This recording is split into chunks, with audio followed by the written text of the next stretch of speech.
Pemirsa, hari ini jaringan listrik mulai stabil kembali pasca padamnya listrik di sebagian besar wilayah di Aceh beberapa hari yang lalu akibat dicurinya bertonton kabel bawah tanah di kawasan Titik Kuning, Medan, Sumatera Utara.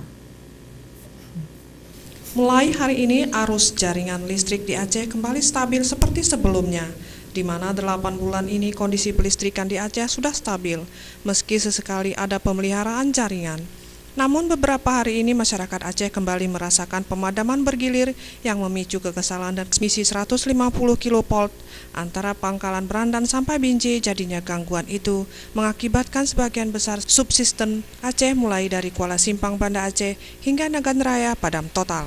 Dan gangguan tersebut berimbas meledaknya membran pembakaran batubara PLTU Nagan Raya, sehingga menyebabkan masyarakat harus merasakan pemadaman bergilir. Tetapi Selasa malam kemarin, kata manajer hukum dan humas PT PLN Wilayah Aceh D. Bahrul Khalid, kondisi pelistrikan Aceh mulai stabil kembali dan masyarakat tidak mendapatkan pemadaman bergilir lagi. Jadi setelah itu kondisinya sudah bagus. Malam itu pun sudah bagus kondisinya. Paginya udah stabil ya. Paginya itu karena itu menyangkut transmisi, ya transmisi. Jadi PLTU Nagan kita itu pada waktu pemadaman mati semuanya, membrannya itu rusak, PLTU 1 dan 2, karena tidak PLTU kita itu sensitif kali dengan kerusakan yang diakibatkan tiba-tiba. Jadi dia lagi jalan tiba-tiba berhenti, pembangkit kita yang ada di PLTU membrannya itu pecah, Bu. Pecah. Jadi ini yang persoalannya, itulah yang lagi diperbaiki. Kemungkinan dalam beberapa hari ini sudah selesai.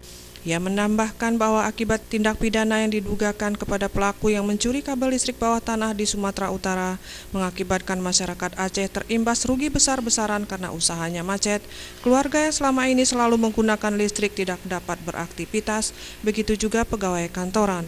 Untuk itu, ia mengharapkan agar masyarakat jangan melakukan tindak-tindakan kriminal dengan aset negara.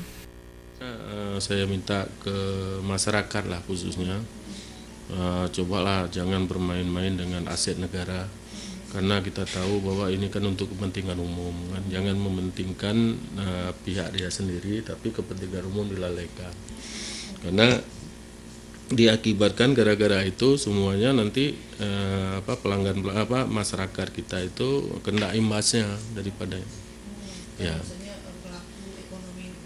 ya semua seperti ini kan. Kita lihat sekarang ini kita kan bergilir nih 3 jam. Seperti pernah diberitakan Aceh TV, beban puncak pemakaian di Aceh mencapai 380 MW. Dan selama ini Sumatera Utara memasok listrik ke Aceh sebesar 80 MW. Selebihnya ditunjang PLTU Nagan Raya, juga PLTD kecil-kecil yang ada di Aceh. Desember nanti jika PLTG Ladong dan PLTMG Arun sudah aktif akan sangat mensupport PLTU Nagan Raya sehingga Aceh surplus listrik. Tim Liputan Aceh TV.